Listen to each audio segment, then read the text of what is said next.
Good morning, Muses. My name is Melissa, and this is my YouTube channel, Melissa's Muse, and this is my homestead, Dryad Hollow Homestead. I don't know why I always trip up on that. Dryad Hollow Homestead. Easy for me to say. I thought I would do like a little mini Homestead tour today. It's only 3 acres and most of it is wooded, so it's not going to be a very long video. But it's early, still early this morning. Well, early for me. It's about 8:30. But I got up a little bit earlier this morning because I was able to go to bed earlier last night. But it is humid. I don't know if you guys can see out there the humidity in the air. It's almost 70 degrees out here, which is about 19-20 degrees Celsius, but it's 96% humidity. So it is really humid. That's the worst part of the Midwest, or at least Indiana. It's the only Midwest, or Kentucky. We lived in Kentucky for a little while before we moved here. It's the only part of the Midwest I'm familiar with, the only part I've lived in. But that's what's really horrible about this area. It is so humid. Oh my gosh. Okay. So, I wanted to ask you guys, if you haven't already, please subscribe. I am trying to manifest 500 subscribers by the end of the summer. And it really helps my channel if you subscribe, if you give me a thumbs up, and if you share this video.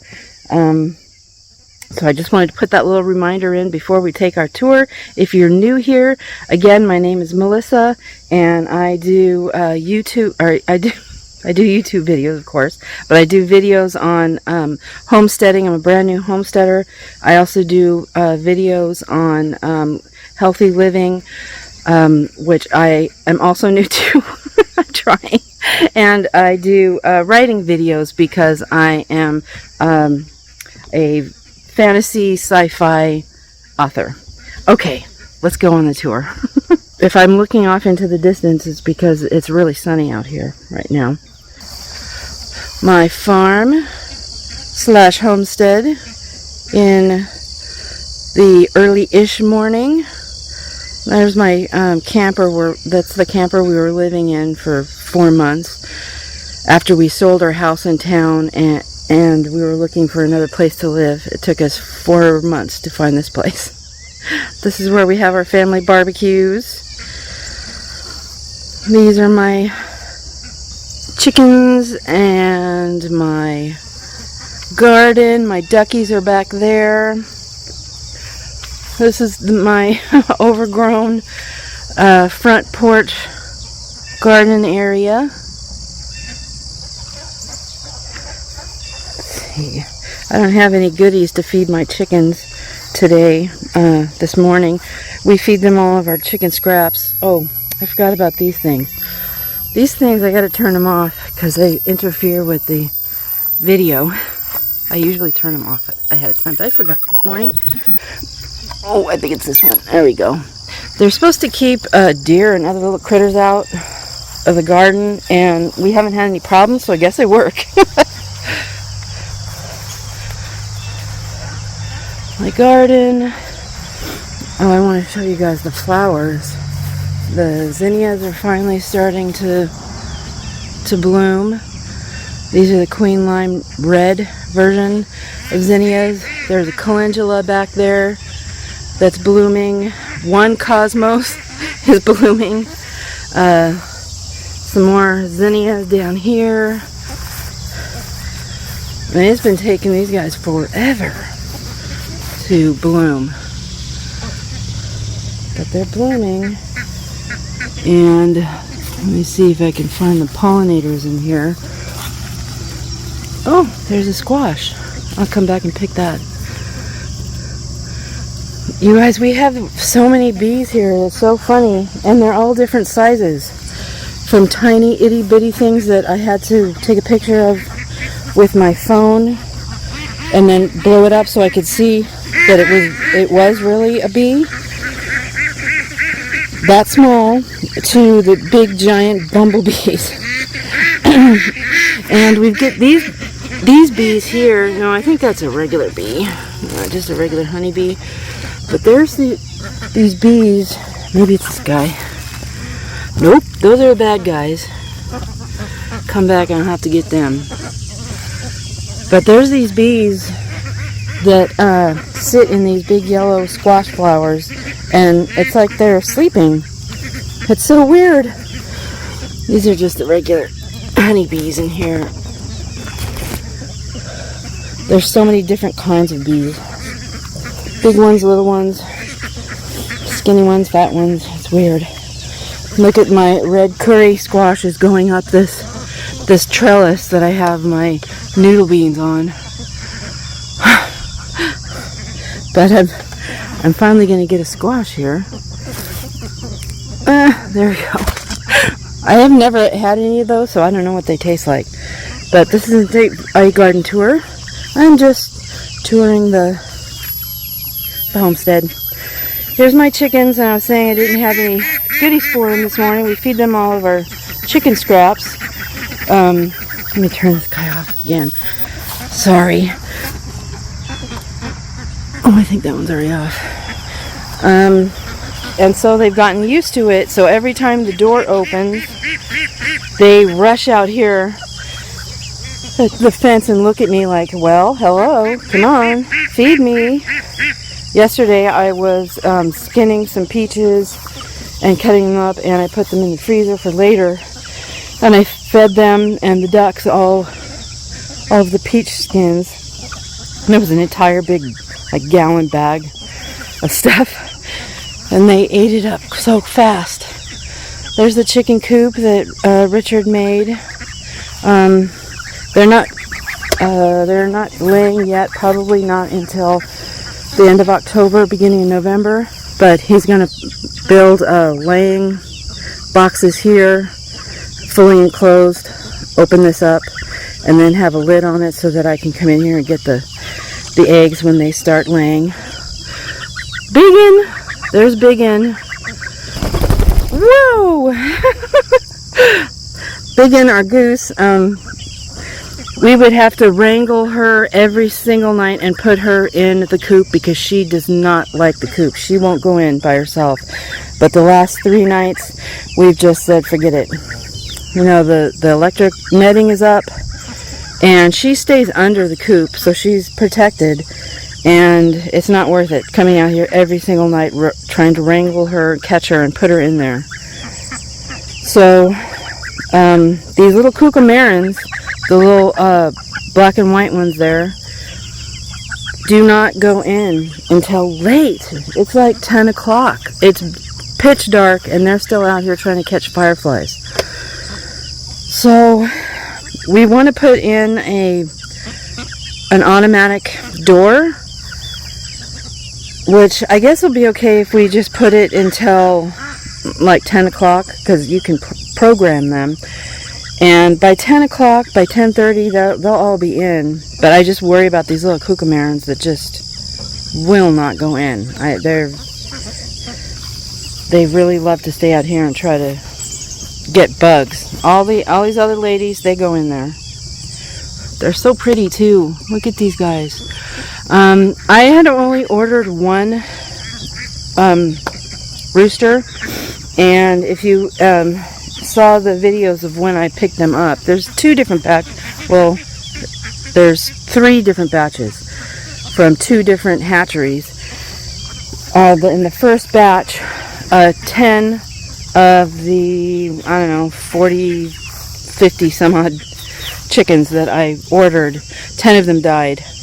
I got 5 of them were replaced. But I guess in that batch of the ones that died was my only rooster. So I've got more chickens coming, just a few, and I ordered 3 roosters this time, so one of them should live, I hope. Maybe all of them. I really hate it when they die.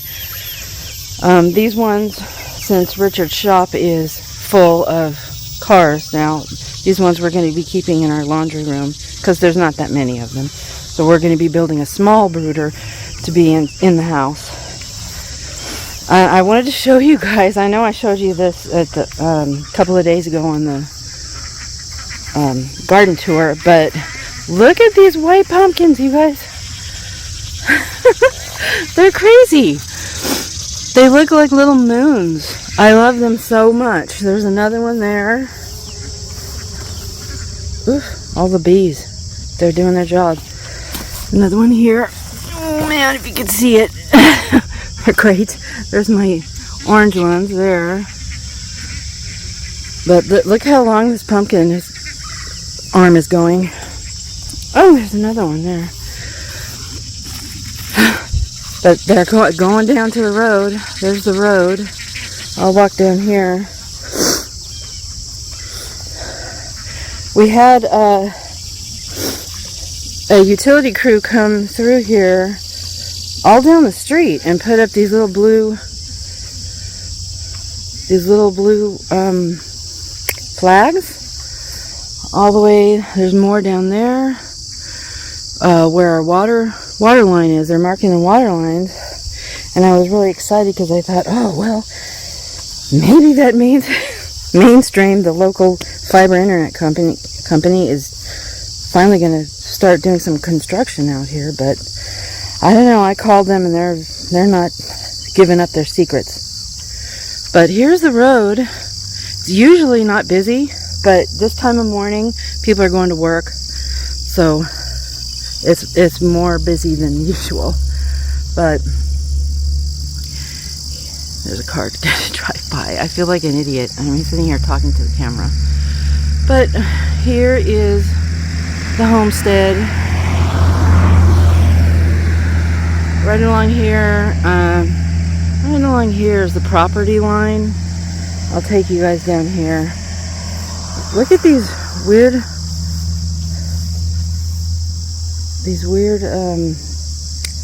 rocks here. They're all along the front of the property, and underneath, if you go down to the road, there's like little caves in there. So I'm sure all kinds of little animals live in there. But right through there, right through all that brush, is a stream, a pretty good sized stream. And that's where the deer comes from a lot, and raccoons and stuff are down there in that stream. Whoa, I don't want to fall, because that would be embarrassing. But this is our property line over here. See that little pole there marks our property line. That little, I don't know if you can see it, a little white pole. But this tree is in our property line. And parts of it are falling.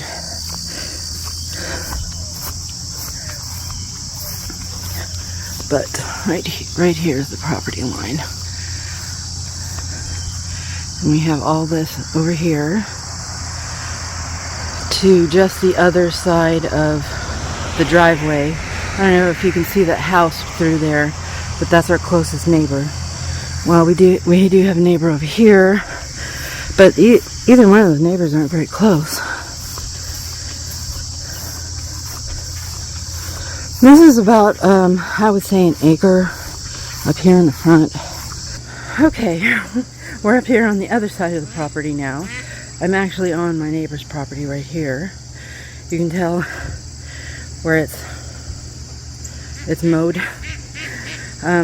But these are our duckies. Yeah, ducks are messy and stinky, and I probably got too many ducks for this area. They've really ruined the grass. However, we are not going to keep them down here. Next spring, we're moving them up to the land in the back, and then we'll replant grass here and make it pretty again. We're also moving, see, we're right here at the side of the house. We're also going to be, oh, sorry you guys, let me turn that thing off. Boy, they do their job, but they are annoying. Okay, there we go. We're also going to be moving the gardens up there. So all of this will be gone and we'll replant the grass. Or what I really want to do in the future is have a big pool here for the grandkids and my nieces and nephews, and a big deck, because we like to have lots of family barbecues here, and expand this little guy to be, we'll probably have to replace it because it's old, but put it a wraparound porch, and covered, of course, and have this part right here by the front door screened in, because there is so many bugs here, you guys. I had no idea there was so many different kinds of bugs out here. But you can't take, at night, you cannot take a deep breath without sucking bugs down your throat, and that's even if you're not holding a light. So definitely have to get a screened in porch. Look at these guys. We'll also be moving the chickens up there. So let's, I did want to show you this new little gadget I got yesterday, and I've already forgotten the name. I missed one of those noisemakers because I can hear it. But it's made in the United States. It is supposedly, see, there's an ant. He's going to try, but it comes with this little ant moat you fill up with water. It's supposed to catch the ants, and it's supposedly wasp and bee free, like it'll keep the wasps and bees out, because I had to take my last one down because bees and wasps were swarming and my Hummers couldn't even get in here to get anything to drink. So I put this thing up, and I want the bees and wasps out there doing their job anyway. So okay, let's take a walk back here. I don't know if I've ever shown you guys back here. There's our propane. The only thing we're on propane is our heater, which is unfortunate, but hopefully that $600 or $700 of propane that we just bought will make it through the winter. But through here is our property line, right up there, through there. You can see the posts. And back here, eventually, someday, if we get enough money, we really want to put a retaining wall through here, take this back, put a retaining wall here, a professional retaining wall. Look at these flowers. I've been having so much fun looking at all the different flowers that come up at the different times of year. It's so cool to watch the season pass by, what kind of wildflowers are blooming. And back here I want to put, I would really love to have a wraparound porch that goes all the way around. We'll see. But I want a full porch back here, and this part maybe a little bit bigger. I want to be able to enclose that and make that into a sunroom or a glass room. I want to put, see, right there is our dining room. Oh my goodness, that guy with his motorcycle, why? Why do you have to make it so loud? Anyway, this is our dining room right here, and I want to put French doors that will come out to here. This is our laundry room. Put a regular door there that come out into this beautiful sunroom where I can grow my house plants and grow like really super dwarf trees in there. I'm gonna try for some citrus trees once we get it. We'll see. But up here, my husband just mowed, but all this land back here is ours. I say all this land, it's about 2 acres. Down there is an acre where I've got all my stuff, the house, my husband's shop, Richard's shop, and then up here is 2 more acres. But here we go. That's a good shot of his shop. There's at least 2 or 3 cars in there, and our grandson's go-kart. But there's a customer car ready to be picked up. My Jeep. Poor guy, he works his normal 9-hour shift and has a 40-minute commute, and then comes home and works in this shop until 10 o'clock at night. Some more customer cars down there. But this is our woods, you guys. I love it so much. Now I've made a video in here before, but this is the west side, south, I think.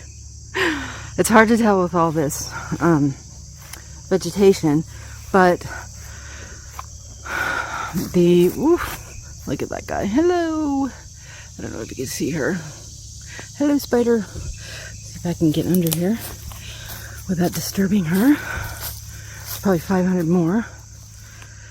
But this is where we're going to start coming up here in the fall and start clearing some of these, clearing the small trees. We're leaving the big ones. Right over there is our property line, and it goes way back there. I haven't even been back there. Supposedly there's a little ravine, which will be a perfect spot to build a pond for the ducks. So, oh God, sorry you guys, I'm really out of breath. I am not in shape. Plus, it's almost 90% humidity.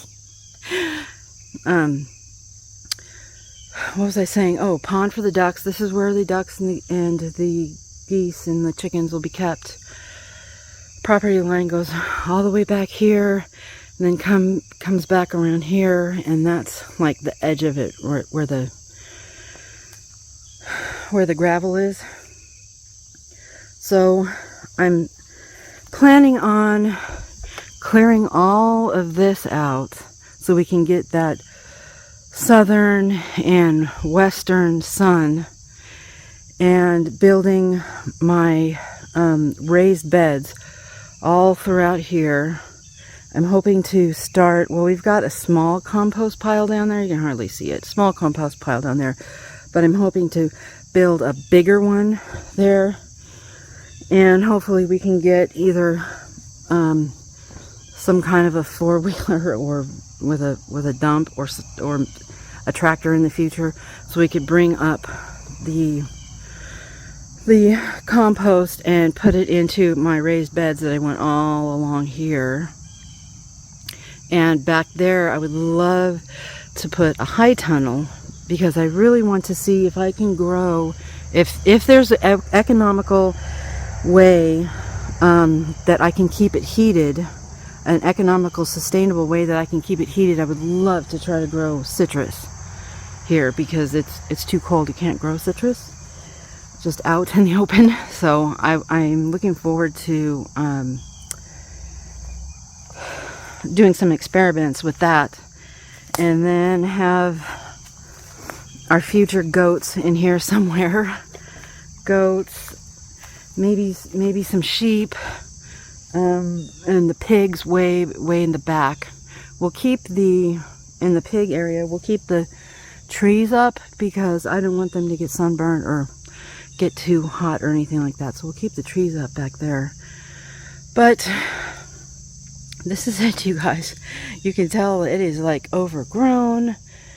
There's all kinds of scary things in here. I've already gotten poison ivy once.